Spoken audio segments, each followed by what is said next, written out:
말씀 나누겠습니다. 오늘 말씀의 제목은 신령과 진정으로 드리는 예배입니다.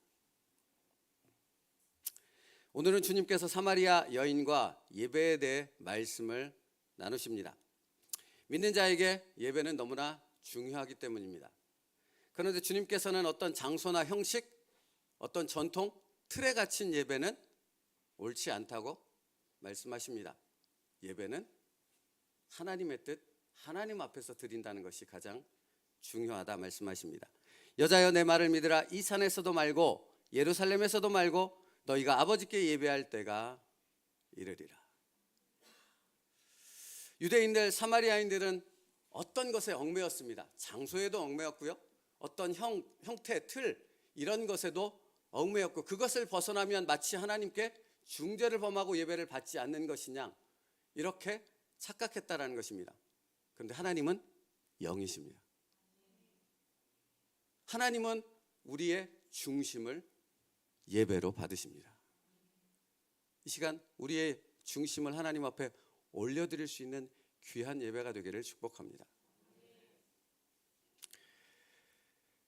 이처럼 주님은 예배를 바로 알아야 된다 말씀하시는 것입니다.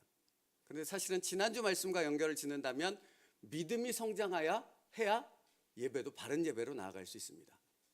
믿는 대로 보이는 것이, 주님을 바라보는 관점이 달라졌듯이 우리의 믿음이 성장할 때, 우리가 하나님을 아는 것이 달라졌을 때 진정한 예배의 길로 나아갈 수 있다라는 것입니다. 그래서 지난주에 믿는 만큼 보인다 말씀을 전했습니다. 사마리아에는 처음에 주님을 유대인 청년으로 보았지요.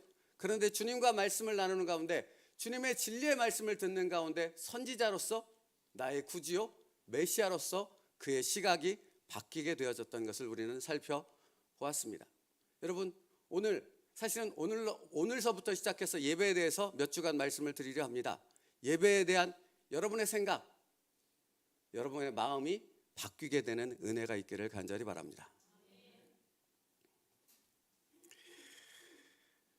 여러분, 사마리아 여자가 내가 보니 선지자로소이다 라고 고백하는 것은 대단한 변화입니다. 여러분, 선지자는 누구입니까? 하나님의 종입니다. 그것도 그냥 종이 아니라 하나님의 말씀을 자신들에게 대언해서 선포하는 사람이 바로 선지자입니다. 그러니까 누구나 아무나 다 선지자로 인정할 수 없겠지요. 내게 하나님의 말씀을 선포하는 사람인데. 근데 주님을 선지자로 바라보는 여인이 되어졌다 하는 것이죠. 여러분, 이렇게 될 수 있었던 변화의 가장 결정적인 요인이 무엇이었습니까? 주님께서 내 남편을 데려오라 라는 말씀을 통해 그 여인의 가장 취약하고 그 여인이 감추고 싶었던 그 죄악의 부분을 이렇게 수면 위로 드러내셨다라는 것입니다. 다시 말하면 주님께서 그 여인의 영적인 부분을 터치하셨다라는 겁니다. 여러분, 사실은 이것이 예배의 시작입니다. 그냥 자리에 앉아 있는다고, 그러니 졸리지요. 영상으로 드리는 분들은 뭔 소리인지 모르겠네요. 여러분, 그냥 자리에 앉아 있는다고 예배가 참된 예배가 되어질 수 없습니다. 뭐가 필요합니까? 주님께서 나의 영혼을 터치하심이 필요합니다. 그때 예배가 살아날 수 있고 참된 예배가 올려질 수 있는 것입니다. 그러니까 여러분, 내 마음이 괴롭고 힘든 어떤 일들이 내 안을 이렇게 뒤집어 휘몰아치고 무언가 나를 이렇게 예배 가운데 집중하지 못할 그때가 더 하나님 앞에 예배자로 나아갈 때라는 것입니다. 왜죠? 주님이 나의 그 심령을 만지실 테니까요. 위로하시고 회복하시고 다시 붙잡아 일으켜 세우실 줄 믿습니다. 그게 예배입니다. 하나님이 받으시는 것은 상한 심령이라. 주님께서 여인의 영적인 부분을 터치하셨습니다. 그것을 통해 여인은 예배의 길이 열리게 되어졌던 것입니다. 육적인 부분을 넘어 영적인 부분에 주님의 터치가 이르게 되어졌을 때 사람은 진정한 안식과 평안을 누릴 수 있습니다. 그러니까 여러분, 이 1시간 드리는 예배가 얼마나 중요한지 아십니까? 겨우 짧은 시간 1시간의 예배지만 이 시간 주님이 내 영혼을 만지시는 그 타치가 있을 때 나는 참된 안식과 평안을 누리는 나의 삶으로 이어질 수 있기 때문입니다. 그러니까 이 예배를 가볍게 생각하고 아무 생각 없이 참여하면 아무것도 얻지 못하고 돌아가는 낭비의 시간이 되어줄 수 있지만, 이 짧은 1시간을 주님이 나의 영혼을 만지시고 내 중심을 받으시는 하나님을 만나는 그 영적 교통의 시간이라고 생각한다면 이 시간을 통해 당신이 살아나는 귀하고 축복된 하나님의 능력을 경험하게 되어질 줄 믿습니다. 여러분, 그렇지 않습니까? 사람은 밥을 먹어야지 힘을 내서 일도 할 수 있고 삶을 살아나갈 수 있지요. 그렇죠? 영적인 것도 마찬가지입니다. 주님의 만지심과 주님의 영적 충만한 공급이 있을 때 당신의 영혼이 살아나서 이 악한 세상에서 예수 그리스도의 빛과 생명을 전하는 자로 살아갈 수 있는 진정한 그리스도인 예배자가 될 수 있는 것입니다.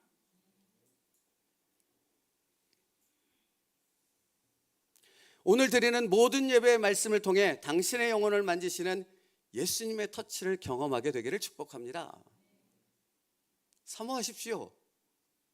당신을 위해 주님께서 예비하신 줄 믿습니다. 그래서 이렇게 말하는 것입니다. 믿는 만큼 보입니다. 또 믿는 만큼 예배할 수 있습니다. 빛이요 생명이신 주님께서 말씀을 통해 우리를 놀라운 이 믿음의 세계로, 예배의 세계로 인도하실 줄 믿습니다. 그러니까 이렇게 왜 예전에 이런 예화가 있었지 않습니까? 할머니가 택시를 타셨는데 개나리 보찜을 예전에 할머니들 머리에 이고 타셨잖아요. 이렇게, 그죠? 택시를 타셨는데 개나리 보찜을 계속 머리에 이고 계시더래요. 택시기사 아저씨가, 아니 할머님 내려놓으세요, 힘드신데 이제 택시 의자에다 편안히 내려놓으세요. 그랬더니 이거 내려놓으면 돈 더 받으려고 그러세요. 여러분, 우스갯소리지만 예배 가운데 참여하셨다면, 여러분의 예배가 하나님이 받으시는 예배라고 믿는다면 여러분의 모든 것을 다 하나님 앞에 내려놓을 수 있는 믿음의 결단이 있기를 축복합니다. 여기 가지고 있지 마시라고요. 하나님께 내어 놓으시라고요. 그때 주님께서 수가성 여인에게 말씀하셨던 것처럼, 사마리아 여인에게 말씀하셨던 것처럼 내가 너의 짐을 받아주리라, 내가 지금 너의 문제를 해결해 주리라 하는 주님의 음성이 여러분에게 들려질 줄 믿습니다.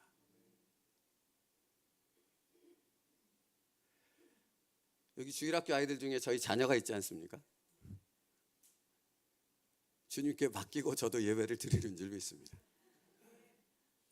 하나님께서 책임져 주실 줄 믿습니다. 여러분, 그렇게 맡길 때 주님의 음성이 들립니다. 예수님께서 여인에게 가서 내 남편을 불러오라. 여자가 대답하여 이르되 나는 남편이 없나이다. 예수께서 이르시되 내가 남편이 없다는 말이 옳도다. 너에게 남편 5이 있었고 지금 있는 자도 내 남편이 아니니 내 말이 참되도다. 여러분, 주님께 모든 것을 내려놓을 수 있다는 게 바로 이겁니다. 뭔지 아세요? 사실은 여인이 한낮 12시에 우물에 물을 기르러 나온 것은 사람들과의 모든 관계성이 파괴되어져서 단절되어져서 사람들을 만나기 싫어서이지 않습니까? 근데 주님은 그 여인에게 가장 추악하고 여인이 가장 감추고 싶은 그 남편에 관한 부분을 드러내셨지 않습니까? 그런데 그 남편에 관한 죄, 영적인 문제를 드러내셨을 때 주님의 표정은 전혀 찌푸려지거나 그 여자를 향한 모멸감과 멸시를 드러내는 다른 사람과 같지 않았다라는 것입니다. 그 여인이 그 모든 것을 드러내도 평안을 느낄 만큼 주님은 온화한 심령과 온화한 표정으로 그 여인을 대하고 있다라는 것입니다. 그러므로 사랑하는 성도 여러분, 여러분이 어떤 문제를 주님 앞에 갖고 내려놓아도 주님은 절대로 그것을 책망하거나 여러분을 멸시하는 눈으로 바라보지 않으실 줄 믿습니다. 맞아주시는 거죠. 치료해 주시는 거죠. 그것을 바꾸시는 주님의 말씀을 우리의 심령 가운데 넣어 주시는 것이죠. 그러므로 그 주님을 온전히 의지할 수 있는 이 예배가 되기를 간절히 바랍니다. 예배는 그런 것입니다.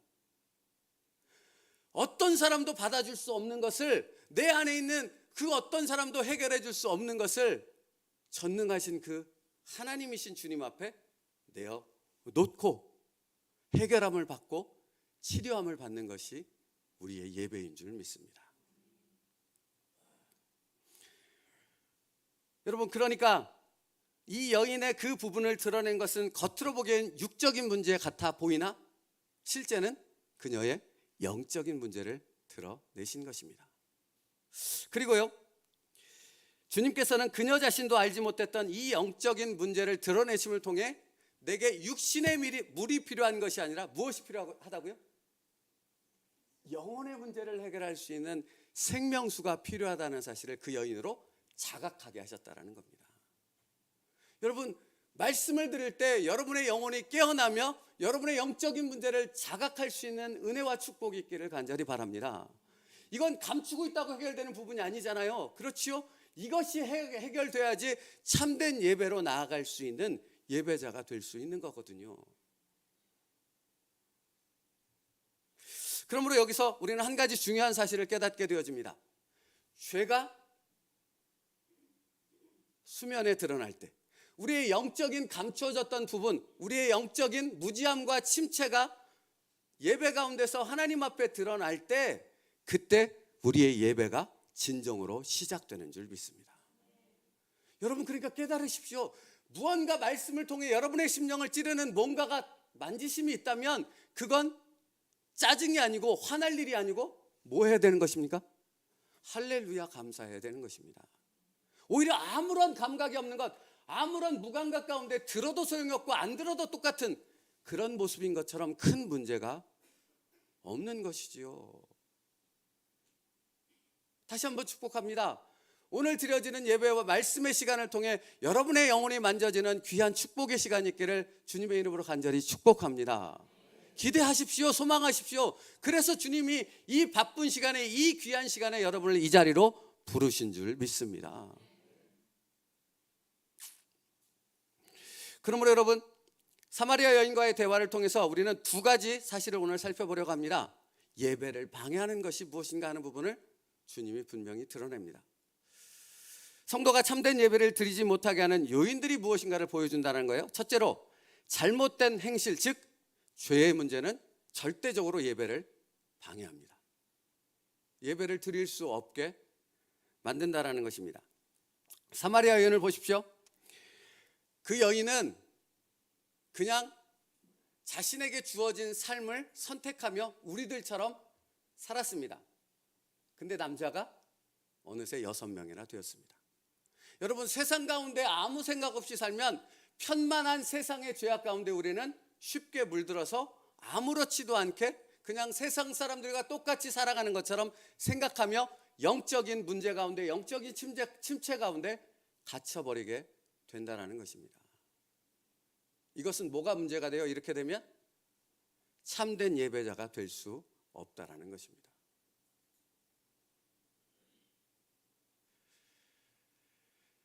타락한 그녀의 삶, 편만한 죄악으로 물들어버린 그 삶을 주님은 그녀에게 보여주셨고, 그것을 바로잡음을 통해 그녀의 참된 예배가 회복될 수 있는 시작의 문을 여셨던 것입니다. 여러분 보십시오.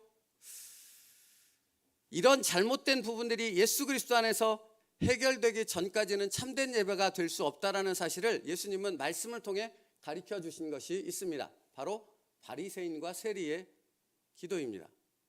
여러분, 세리가 성전에 와서 기도합니다. 뭐라고 기도했습니까? 기억하십니까? 주여, 나를 불쌍히 여기시옵소서. 자기의 가슴을 찢습니다. 나는 죄인이로소이다. 이게 뭡니까? 이게 예배입니다. 그러므로 여러분, 예배는 뭐로 시작하는 줄 아세요? 회개로부터 예배가 시작됩니다. 주님, 나를 불쌍히 여겨 주옵소서. 한 주간의 삶도 주님 앞에 온전히 살지 못한 죄로 물든 세상 가운데 뒤섞여 살았습니다. 나를 용서하여 주시옵소서. 여러분, 이렇게 회개 가운데 나아가게 될 때 그때 뭐가 일어나는지 아십니까? 어떤 일이 일어나는지 아십니까? 예수님의 의가 나에게 덧입혀지는 것입니다. 하나님께 나아갈 수 있는, 하나님이 기뻐 받으시는 예배자로 예수님으로 덧입혀진 하나님의 사람으로 바뀌어지는 놀라운 역사가 그때 일어난다라는 것입니다. 그래서 예배는 회개가 중요한 것입니다. 다시요, 아무 생각 없이 자리에 앉아 있는다고, 자기의 고집을 갖고 이 자리에 앉아 있는다 해도 아무 소용이 없다라는 것입니다. 주님의 십자가를 의지하여 회개의 심령으로 주님 앞에 무릎 꿇을 때 그 예배는 이미 하나님이 기뻐 받으시는 참된 예배요, 하나님이 응답하시는 예배가 되어질 줄 믿습니다. 여러분의 예배가 그런 살아있는 예배가 될 수 있기를 축복합니다.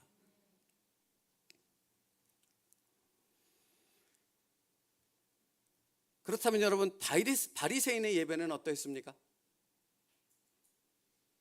두 손을 들고 성전 중앙에 서서 무엇을 나열했습니까?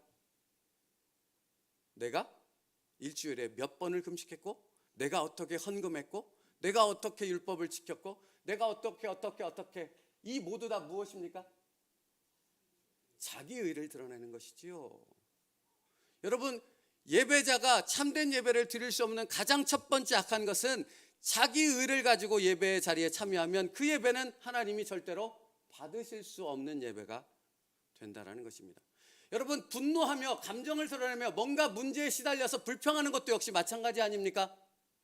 그렇지요. 광야 40년의 이스라엘 출애굽 1세대 이스라엘 백성들이 끊임없이 그들의 삶 속에서 예배하지 못했던 이유가 무엇입니까? 불평과 원망이었습니다. 그 불평과 원망은 무엇에서부터 나오는 것입니까? 하나님으로부터 출발하는 것입니까? 자기로부터 출발하는 겁니다. 바리새인의 기도는 자기로부터 출발하는 것이었습니다. 자기로부터 출발하는 어떤 것으로는 하나님의 영광을 드러낼 수 없고 내 최고의 가치를 최상의 하나님께 올려드릴 수 없다라는 것입니다. 어디서부터 출발해야 됩니까? 내 가슴을 치는 회개로부터 시작해야 하는 것입니다. 그때 주님의 심령이 나를 감싸고 성령을 통해 진정한 영적인 예배자로 서게 되는 저와 여러분이 될 줄 믿습니다. 우리 교회에서 드려지는 모든 예배가 이 충만한 영적 예배가 되기를 축복합니다. 그러니까 여러분, 저도 중요하지만 여러분도 중요한 거예요. 수동적으로 앉아있는 것으로 끝나는 것이 아니라 여러분의 심령이 정말로 회개자로서 세리처럼 주님의 십자가를 의지해서 하나님만을 바라보는 그 심령이 되어졌을 때 제가 준비한 그 설교, 저를 통해서 전하는 그 말씀이 여러분의 심령을 변화시키는 하나님의 말씀이 되어질 줄로 믿습니다.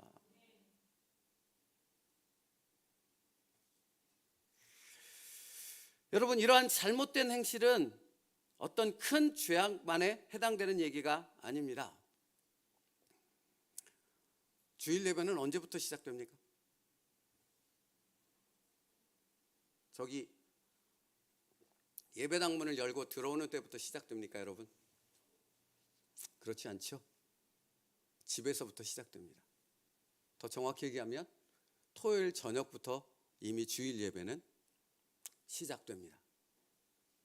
핸드폰을 계속 여념없이 들고 보고 있고 TV를 보고 잡다한 것들에 대한 생각과 관심으로 토요일 저녁 밤늦게까지 새벽까지 그렇게 시간을 보내고 이 예배당에 참여한 사람과 이 주일날 드려지는 하나님 앞에서 이 예배를 위해 간절히 그 예배를 사모하는 마음으로 기도하며 준비하며 깨어있는 사람과 예배가 똑같을 수 있겠습니까? 똑같다면 이상한 것 아닙니까?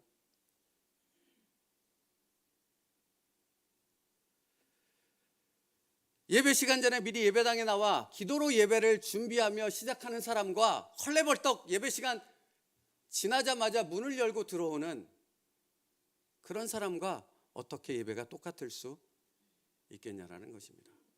사실은 계속해서 말씀을 드리겠지만 예배 앞에서부터 예배의 부름부터 시작해서 들어가는 그 모든 순서 하나하나가 하나님이 받으시는 예배인 줄 믿습니다. 자세히 또 설명하겠습니다. 그 예배는 이런 것입니다. 제가 이렇게 찬양을 인도하고 말씀을 인도하고 이렇게 같이 하나님 앞에 올려드리는 그 모든 일들이 여러분이 마음을 앞에 다 하나님 앞에 올려드리는 예배가 되는 것이고, 그 예배를 통해 하나님께서 또 우리에게 내려주시는 그 모든 것을 받는 시간이 이 순서들을 통해 녹아져 있는 줄 믿습니다. 그러므로 여러분, 처음에서부터 이미 예배 시작이 다르다라는 거예요. 예배자는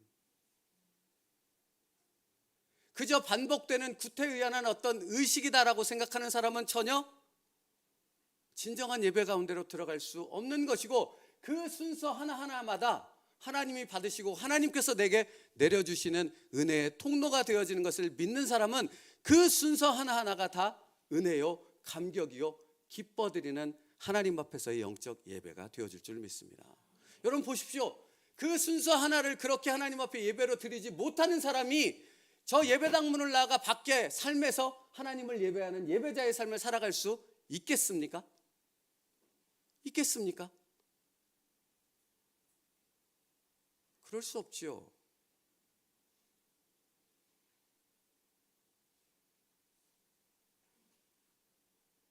영과 진리로 드리는 예배는 바로 그런 예배인 줄 믿습니다. 삶이 바뀌어야 합니다. 그때 비로소 참된 예배가 시작될 수 있습니다. 우리 로마서 3장 10절부터 18절 말씀 한번 같이 읽겠습니다. 로마서 3장 앞에 띄워주세요. 10절부터 18절 말씀 같이 읽습니다. 시작. 기록된 바 의인은 없나니 하나도 없으며 깨닫는 자도 없고 하나님을 찾는 자도 없고 다 치우쳐 함께 무익하게 되고 선을 행하는 자는 없나니 하나도 없도다. 그들의 목구멍은 열린 무덤이요 그 혀로는 속임을 일삼으며 그 입술에는 독사의 독이 있고 그 입에는 저주와 악독이 가득하고 그 발은 피 흘리는데 빠른지라. 파멸과 고생이 그 길에 있어 평강이를 알지 못하였고 그들의 눈앞에 하나님을 두려워함이 없느니라 함과 같으니라. 아멘.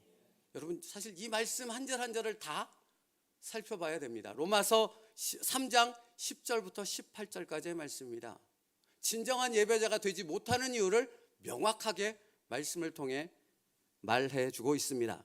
여러분 한 사람도 하나님을 찾는 자가 없다고 말합니다. 모두 다 무익한 일을 행한다 말합니다. 독사의 독이 그 입에 저주와 악독이 가득하다고 말합니다. 그들은 눈앞에 하나님을 두려워하지 않는다고 말합니다. 왜인지 아십니까? 우리 가운데 선악과로부터 시작된 그 죄가 우리의 심령을 붙잡고 있기 때문에 그런 것입니다. 여러분 그래서 주님께서 무엇을 해결하러 오셨습니까? 이 죄의 문제를 해결하러 오신 거잖아요. 예수 그리스도가 아니면 그러므로 참된 예배는 절대 이루어질 수 없습니다. 그래서 고린도전서 1장 21절 말씀이요. 1장 21절 같이 읽겠습니다. 시작. 하나님의 지혜에 있어서는 이 세상이 자기 지혜로 하나님을 알지 못하므로 하나님께서 전도에 미련한 것으로 믿는 자들을 구원하시기를 기뻐하셨도다. 여러분 보십시오. 하나님의 지혜에 있어서는 이 세상이 자기 지혜로 누구를 알지 못해요? 여러분 여러분의 지혜와 경험과 지식으로는 하나님을 절대 알 수 없습니다. 그런데 여러분 중요한 건 뭐지 아십니까? 하나님을 알지 못하고 참된 예배가 이루어질 수 있습니까? 하나님을 알지 못하고 참된 예배자로 설 수 있습니까? 불가능합니다. 그래서 예수님이 오셔서 끊임없이 복음서의 말씀을 통해 내가 누구를 보여주러 왔다고 말씀하십니까? 하나님을 보여주러 왔다고 말합니다. 요한복음 17장에 하나님이 보내신 자 곧 하나님을 믿는 자가 영생을 얻는다 말씀하시지 않습니까? 그렇죠. 그러니까 하나님을 아는 자가 참된 예배자가 될 수 있는 것입니다. 하나님을 아는 자.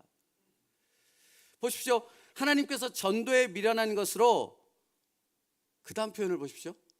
믿는 자들을 구원하시기를 기뻐하셨도다입니다.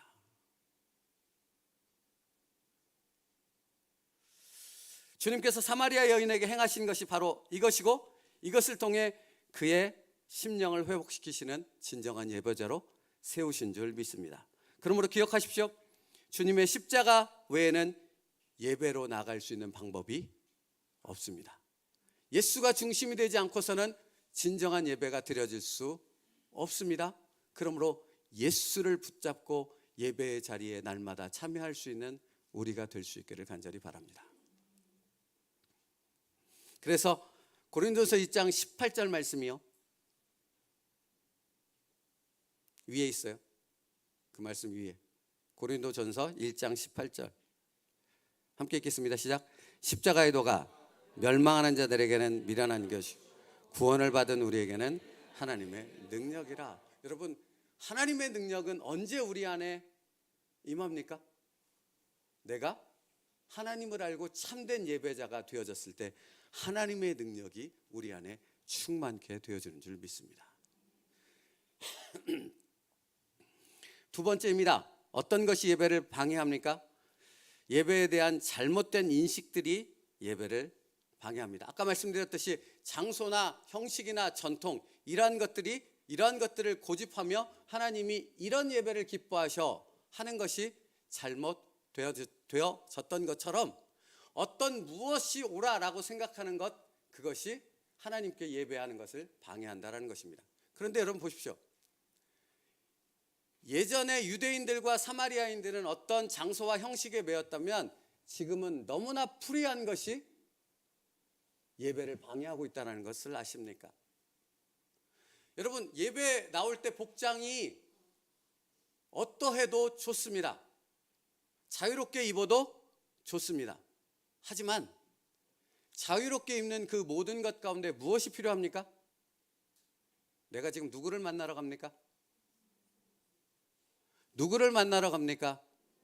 하나님을 만나러 가고 그 전능하신 하나님을 예배하러 갑니다. 그렇다면 거기에 합당한 복장을 입으십시오. 그건 무엇을 의미하는지 아십니까? 여러분이 그 예배를 기억하고 있었다라는 것입니다. 여러분 보십시오. 일어나서 세수하기 급급한 사람이 복장을 차려입고 하나님을 생각하며 복장을 준비해서 나올 수 있겠습니까? 그럴 수 없지요. 그 전날부터 예배를 준비한 사람은 일찍 일어나서 씻고 무언가 하나님 앞에 예배드릴 자세와 마음을 준비하며 복장까지도 준비할 수 있는 것입니다. 그 예배를 하나님이 기뻐 받으시지 않으시겠습니까? 여러분, 또 어떤 부분이 잘못될 수 있습니까? 이 코로나 이후로 온라인 예배가 굉장히 많아졌습니다. 그래서 젊은이들 중에 24%, 25%에 해당되는 그 젊은이들이 교회에 나가지 않고 온라인으로만 예배를 드린다 합니다. 맞습니까? 그래도 됩니까? 여러분, 주님의 피값으로 주님은 교회를 세우셨습니다. 교회 공동체를 세우셨습니다. 만약에 온라인으로 그냥 혼자서 예배를 드리는 것이 교회 공동체가 되어졌다면 주님이 왜 십자가에서 피를 흘려서 교회 공동체를 세우셨겠습니까? 여러분, 교회는 공동체입니다. 그 안에서 하나님의 나라, 하나님께 드려지는 예배가 이루어지는 줄 믿습니다.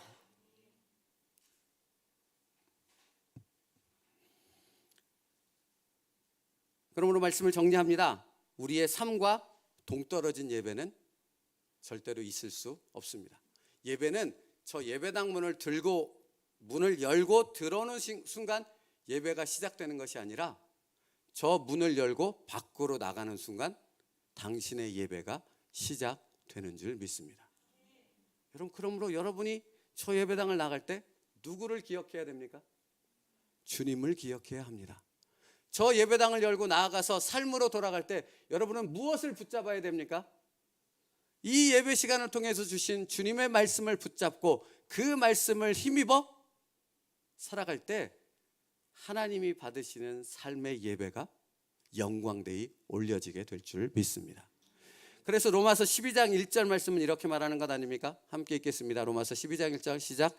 그러므로 형제들아, 내가 하나님의 모든 자비하심으로 너희를 권하노니 너희 몸을 하나님이 기뻐하시는 거룩한 산 제물로 드리라. 이는 너희가 드릴 영적 예배니라. 아멘.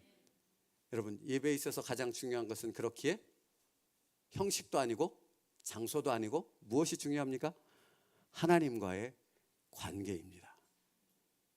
보세요. 오늘 말씀 가운데 다 살펴보지 못했는데 21절 말씀의 후반부에 너희가 아버지께 예배할 때가 이르니라 말씀하셨고요. 22절에 너희는 알지 못하는 것을 예배하고 우리는 아는 것을 예배하노니 이는 구원이 유대인에게서 남이니라. 23절 아버지께 참되게 예배하는 자들은 영과 진리로 예배할 때가 오나니 곧 이때라. 여러분 이때가 언제입니까? 지금요? 여기 지금 요한복음에서 말씀하신 때가 언제냐고요? 예수님이 십자가에서 죽으실 그때입니다. 그때 무엇이 회복된 것입니까? 하나님과의 단절됐던 관계가 회복되어지고 그 말은 무엇을 의미합니까? 우리가 영적인 예배자로 설 수 있는 그 문이 열렸다라는 것을 의미합니다. 그래서 구원은 유대인에게서 난다고 말씀하는 겁니다. 그러니까 예수 그리스도의 십자가 그것을 기억하며 그것을 붙잡고 하나님 앞에 그 의로 덧입혀 나아갈 때 우리 안에 참된 예배가 회복되어지는 영적인 축복의 문이 열리게 되어지는 줄 믿습니다. 그러므로 다시 말씀드립니다. 예배자는 누구를 바로 알아야 됩니까? 예수 그리스도를 통해 하나님을 바로 알아야 됩니다. 그리고 예수 그리스도가 중심이 되어져서 예수 그리스도를 통해 나아가는 진정한 영적 예배자로 설 수 있어야 합니다. 그리고 마지막으로 예배는 이 예배당에서 예배입니까? 아니요. 저 문을 열고 나아가는 여러분의 삶이 진정한 하나님 앞에서 예배인 줄로 믿습니다. 한 주간의 삶이 하나님이 영광 받으시는 예배로 살아가는 그런 은혜가 있기를 주님의 이름으로 축복합니다. 기도하겠습니다. 아버지께 참되게 예배하는 자들은 영과 진리로 예배할 때가 오나니 곧 이때라. 아버지께서는 자기에게 이렇게 예배하는 자들을 찾으시느니라. 할렐루야. 살아계신 하나님, 여기 세움누리교회 오늘 예배드리는 모든 성도들이 그런 참된 예배자가 될 수 있게 하여 주시옵소서. 예수 그리스도로 인하여 하나님 앞에 나아갈 수 있게 하여 주시옵고 우리의 죄의 문제를, 영적인 문제를 터치하시는 하나님의 만지심을 통해 우리의 삶이 진정한 하나님께 드려지는 예배로 바로 설 수 있도록 인도하시고 축복하여 주시옵소서. 예수님의 이름으로 기도 올리옵나이다. 아멘.